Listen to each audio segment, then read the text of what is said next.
You know, for most of my life, I thought retirement was a finish line. You work hard for 40 or 50 years. You raise your family, you pay your dues, and one day, you finally get to stop. You picture yourself on the porch, watching the mail come, maybe feeding the birds, maybe reading the morning paper in peace. And for a while, that feels like freedom. But then, something unexpected happens. The silence gets louder. The days blend together. And you start to wonder, what now? That was me. Until one quiet morning, I realized something that changed everything. Retirement is not the end of life. It's the beginning of a new kind of living. So today, from one heart to another, I want to share 8 simple, powerful habits that brought color and purpose back into my days after retirement. Stay with me till the end, because the last one might just change the way you see your golden years forever. And if you find any part of the story meaningful, don't forget to tap subscribe. It helps me share these messages with more people who might need them right now. Habit 1. Begin the day with a moment that's yours. When I first retired, I used to wake up the same way I always had. To noise, the phone, the news, the rush of thoughts about what I should be doing. Even in retirement, I was living by someone else's rhythm. But one day, I thought, why am I letting the world enter my mind before I even take a breath for myself? So I changed one small thing. I started a morning joy ritual. Now, I brew my coffee slowly, not the quick kind, but with my old French press. I sit by the window, and for 15 minutes, I do nothing but be. I watch the light shift through the trees. I notice the birds on the feeder. Sometimes I whisper to myself, you made it. You're here. This morning is yours. It may sound small, but that quiet time, that pause, reshaped my entire day. You see, when you start your morning grounded in peace, you move through the day softer, calmer, more alive. If you're retired, ask yourself, how do you start your mornings? Do you rush into noise?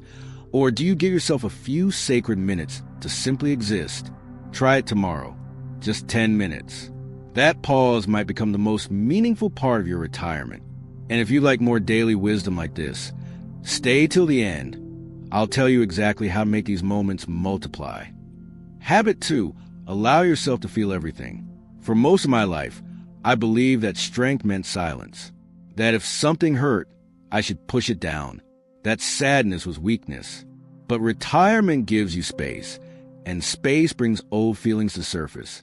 The joys, the losses, the things you never had time to process when life was busy. At first, I resisted it.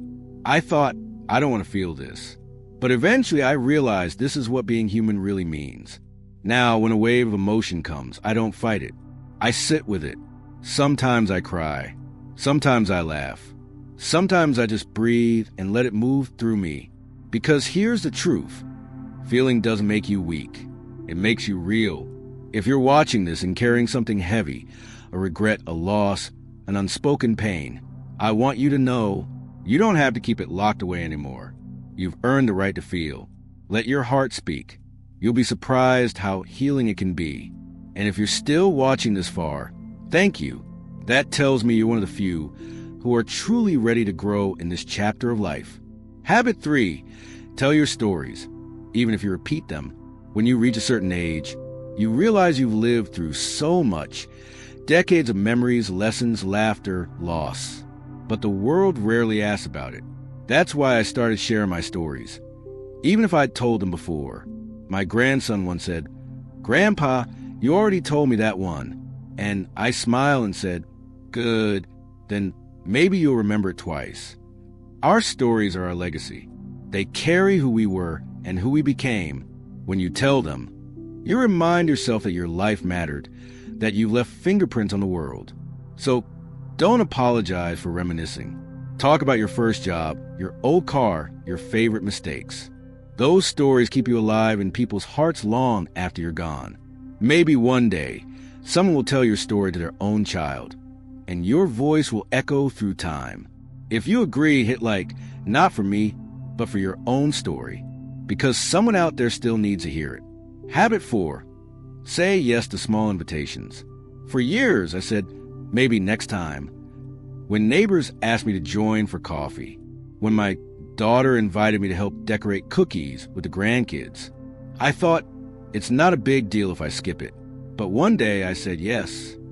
And that day, a simple hour trimming branches with neighbor filled me with more laughter than I'd had in months. That's when I realized life doesn't end after retirement. It just starts showing up in smaller invitations. A short walk, a shared meal, a phone call. Say yes more often.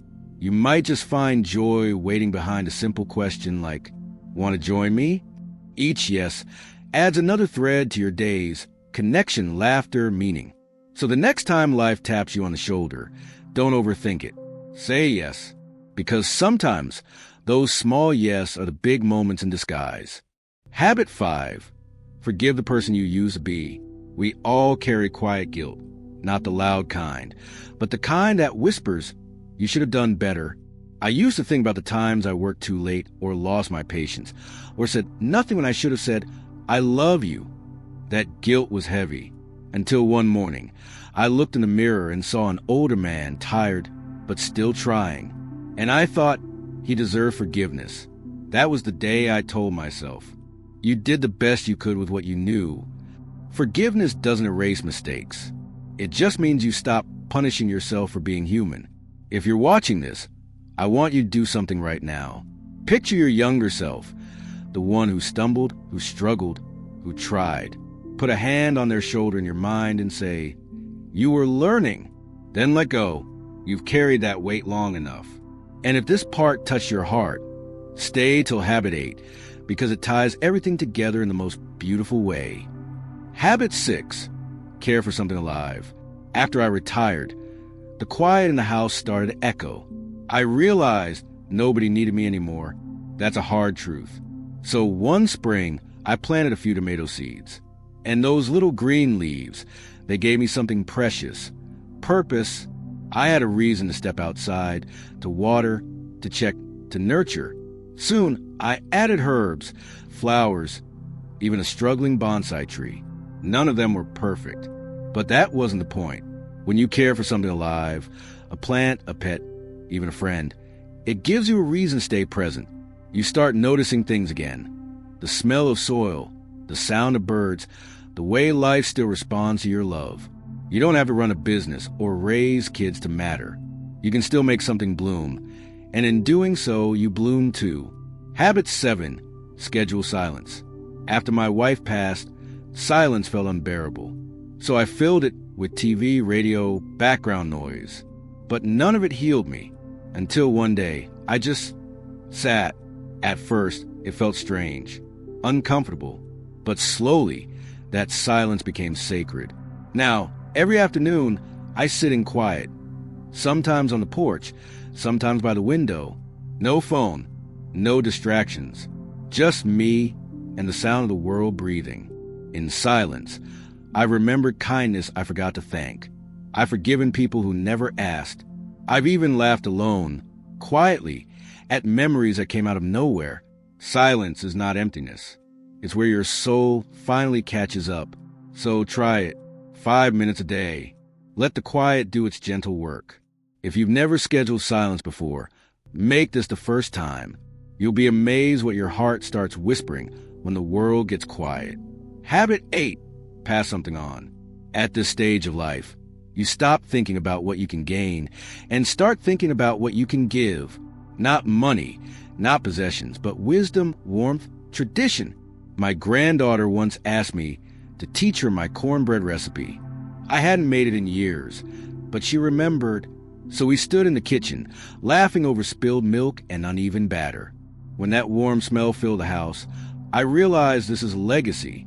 Legacy isn't about wealth or trophies. It's about leaving pieces of yourself in the hands and hearts of others. Maybe it's a recipe.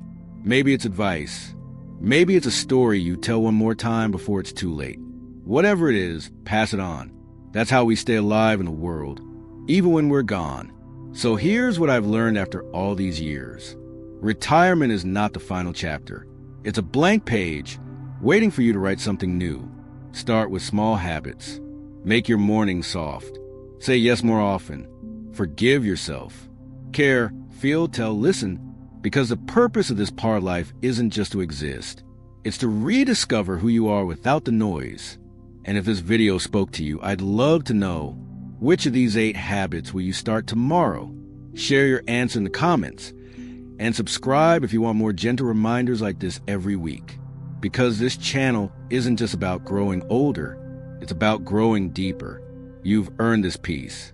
Now go live it.